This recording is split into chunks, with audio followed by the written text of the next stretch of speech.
اعوذ باللہ من الشیطان الرجیم، بسم اللہ الرحمن الرحیم، الحمد للہ رب العالمین والصلاة والسلام علی سید الانبیاء والمرسلین وخاتم النبیین، اللہم صلی علی سیدنا محمد خاتم الانبیاء ومعدن الاسرار ومنبع الانوار وجمال الکونین وشرف الدارین وسید الثقلین المخصوص بقاب قوسین وعلى آلہ واصحابہ اجمعین برحمتک یا ارحم الراحمین۔ معزز ناظرین، السلام علیکم ورحمۃ اللہ وبرکاتہ۔ جذب پبلیکیشنز میں خوش آمدید۔ میں محمد سے جاذب آپ کی خدمت میں حاضر ہوں۔ تعلیم القرآن کا سلسلہ جاری ہے اور میں آپ کی خدمت میں سورۃ المائدہ کی تفصیلات و تشریحات پیش کر رہا ہوں۔ آج کی نشست میں سورۃ المائدہ کی آیات نمبر 42 اور 43 شامل ہیں۔ ارشاد باری تعالیٰ ہے، سماعون للکذب اکالون للسحت فإن جاءوك فاحكم بينهم أو أعرض عنهم وإن تعرض عنهم فلن يضروك شيئا وإن حكمت فاحكم بينهم بالقسط ان اللہ یحب المقسطین وکیف یحکمونک وعندهم التوراۃ فیہا حکم اللہ ثم یتولون من بعد ذلک وما اولئک بالمؤمنین۔ وہ بڑے جھوٹے سننے والے بڑے حرام خور ہیں، تو اگر تمہارے حضور فیصلہ کے لیے حاضر ہوں تو ان میں فیصلہ فرماؤ یا ان سے منہ پھیر لو، اور اگر تم ان سے منہ پھیر لو تو وہ تمہارا کچھ نہ بگاڑیں گے، اور اگر فیصلہ کرو تو ان کے درمیان انصاف سے فیصلہ کرو، بے شک اللہ تعالیٰ انصاف کرنے والوں کو پسند کرتا ہے۔ اور وہ تم سے کیوں کر فیصلہ چاہیں گے حالانکہ ان کے پاس تورات ہے جس میں اللہ تعالیٰ کا حکم موجود ہے، پھر اس کے بعد بھی وہ منہ پھیرتے ہیں اور وہ ایمان لانے والے نہیں ہیں۔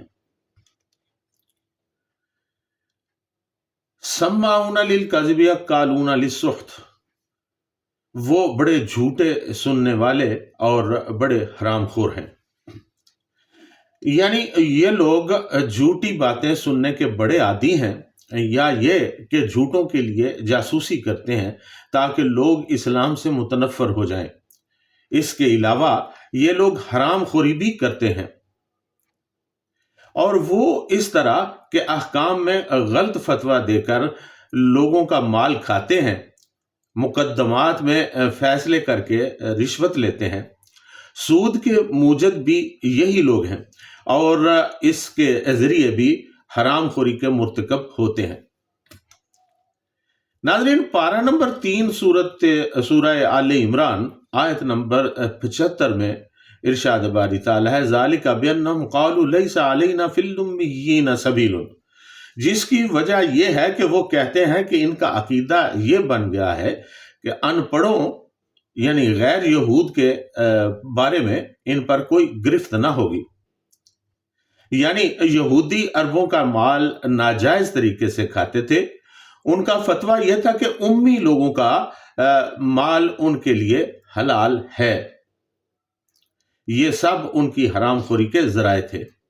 پارہ نمبر 10 سورۃ التوبہ آیت نمبر 34 میں ارشاد باری تعالیٰ ہے، ان کثیرا من الاحبار والرہبان لیأکلون اموال الناس بالباطل، یعنی یہودیوں کے اکثر علماء اور مشائخ لوگوں کا مال باطل طریقے سے کھاتے تھے۔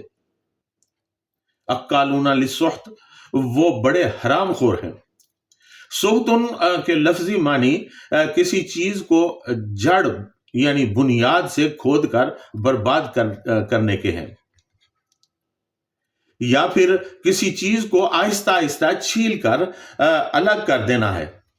پارہ نمبر 16 سورہ طٰہٰ آیت نمبر 61 میں ارشاد باری تعالیٰ ہے، فَيُسْحِقَكُم بِعَذَابٍ، یعنی وہ ایسی سزا دے گا کہ تمہاری جڑ کٹ جائے گی یا وہ تمہیں آہستہ آہستہ مٹا دے گا۔ ناظرین، علامہ محمد مرتضی الحسینی الزبیدی رحمۃ اللہ علیہ یہ لغت کے مشہور کتاب تاج العروس میں لکھتے ہیں کہ ہر حرام چیز جس کا تذکرہ معیوب ہو اسے السخط کہتے ہیں۔ حرام اور گندا پیشہ جو باعث عار ہو، ہر ناپسندیدہ اور حرام کی کمائی کو بھی السخط کہتے ہیں، کیونکہ وہ برکت اور سعادت کو جڑ سے کاٹ دیتی ہے۔ اسی لیے یہود کے متعلق اللہ تعالیٰ نے اکالون للسخط کے الفاظ استعمال کیے ہیں، یعنی ان کا ذریعہ معاش بہت برا ہے۔ عام یہودی سود خور اور بد دیانت تھے اور ان کے مذہبی رہنما دین فروشی کرتے تھے۔ اس سے بڑھ کر قابل نفرت اور ذریعہ معاش اور کیا ہو سکتا ہے؟ اور ایک یہودیوں پر ہی کیا موقوف ہے؟ سرمایہ پرست اور پیشوائیت جہاں کہیں بھی ہو وہاں یہی حالت ہوتی ہے۔ چنانچہ سخط حرام کو کہتے ہیں۔ صاحب محیط نے کلیات کے حوالے سے لکھا ہے کہ سخط اس حرام کو کہتے ہیں جس کی حرمت میں کوئی اشتباہ نہ ہو بلکہ وہ کھلم کھلا حرام ہو۔ ناظرین، مولانا محمد شفیع صاحب رحمۃ اللہ علیہ اپنی تفسیر معارف القرآن میں لکھتے ہیں کہ رشوت کو سوتن کہنے کی وجہ یہ ہے کہ وہ نہ صرف لینے دینے والے کو برباد کرتی ہے بلکہ ملک و ملت کی بنیاد اور امن عامہ کو بھی تباہ کر دیتی ہے۔ جس ملک یا جس محکمہ میں رشوت چل جائے وہاں قانون معطل ہو کر رہ جاتا ہے، اور کسی بھی ملک کا قانون وہ چیز ہے جس سے ملک و ملت کا امن برقرار رکھا جا سکتا ہے۔ وہ معطل ہو گیا تو نہ کسی کی جان محفوظ ہوگی اور نہ آبرو اور نہ مال وغیرہ۔ اس لیے شریعت اسلامیہ میں اس کو سخت کا نام دے کر سخت حرام قرار دے دیا گیا ہے، اور اس کے دروازہ کو بند کرنے کے لیے امراء حکام کو جو ہدیے اور تحفے پیش کیے جاتے ہیں ان کو بھی صحیح حدیث میں رشوت قرار دے کر حرام کر دیا گیا ہے۔ ناظرین، حضرت امام ابوبکر جساس رحمۃ اللہ علیہ ایک حدیث کے حوالے سے بیان کرتے ہیں کہ رسول اللہ صلی اللہ علیہ وسلم نے ارشاد فرمایا، رشوت لینے والے اور دینے والے دونوں پر لعنت ہے، اور اس شخص پر بھی جو دونوں کے درمیان دلال اور واسطہ بنے۔ فَإِن جَاءُوكَ فَاحْكُم بَيْنَهُمْ أَوْ أَعْرِضْ عَنْهُمْ وَإِن تُعْرِضْ عَنْهُمْ فَلَن يَضُرُّوكَ شَيْئًا وَإِن حَكَمْتَ فَاحْكُم بَيْنَهُمْ بِالْقِسْطِ إِنَّ اللَّهَ يُحِبُّ الْمُقْسِطِينَ۔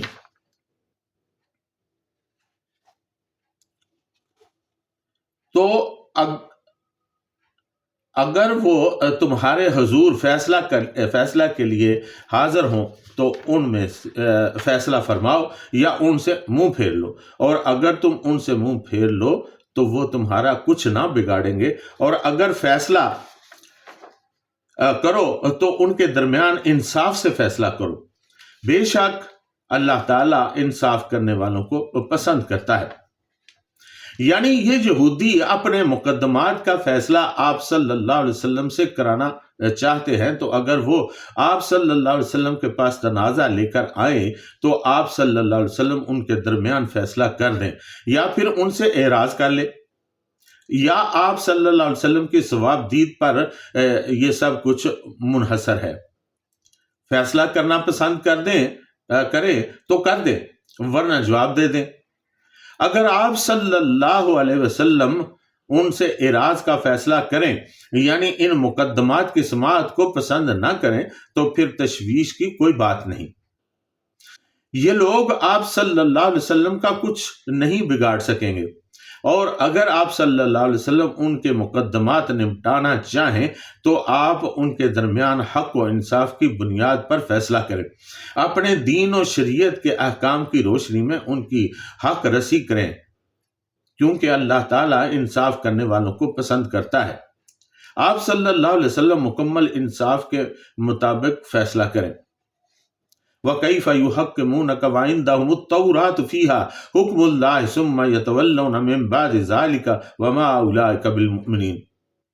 اور وہ تم سے کیوں کر فیصلہ چاہیں گے، حالانکہ ان کے پاس تو تورات ہے جس پر اللہ تعالیٰ کا حکم موجود ہے، پھر اس کے بعد بھی وہ منہ پھیرتے ہیں اور وہ ایمان لانے والے نہیں ہیں۔ یعنی وہ لوگ آپ صلی اللہ علیہ وسلم کو کیسے منصف بنائیں گے جبکہ ان کے اپنے پاس تورات موجود ہے جس میں اللہ تعالیٰ کے تمام احکام موجود ہیں۔ ناظرین، مقصد یہ ہے کہ اگر حق کا فیصلہ مطلوب ہو تو ان کے پاس تورات تو پہلے سے موجود ہے، اس کے احکام کے مطابق فیصلہ خود کر سکتے ہیں، لیکن چونکہ یہ ہیلے بہانے سے احکام الہی سے گریز کرتے ہیں، لہٰذا آپ صلی اللہ علیہ وسلم کے پاس آتے ہیں کہ شاید آپ صلی اللہ علیہ وسلم ان کی مرضی کے مطابق فیصلہ کر دیں، مگر آپ صلی اللہ علیہ وسلم کے لیے حکم یہی ہے کہ آپ حق و انصاف کے دامن کو مضبوطی سے تھامے رہیں، کیونکہ اللہ تعالیٰ کے پسندیدہ وہی لوگ ہیں جو انصاف پر قائم رہتے ہیں۔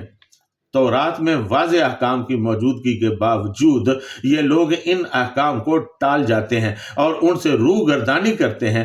انہوں نے تورات میں خود تحریف کر دی ہے اور اب اپنی پسند کے فیصلے کے لیے دوسروں کا سہارا ڈھونڈتے ہیں۔ یہاں پر اشارہ زنا کے اس کیس کی طرف ہے جس کا ذکر گزشتہ سطور میں کر دیا گیا ہے۔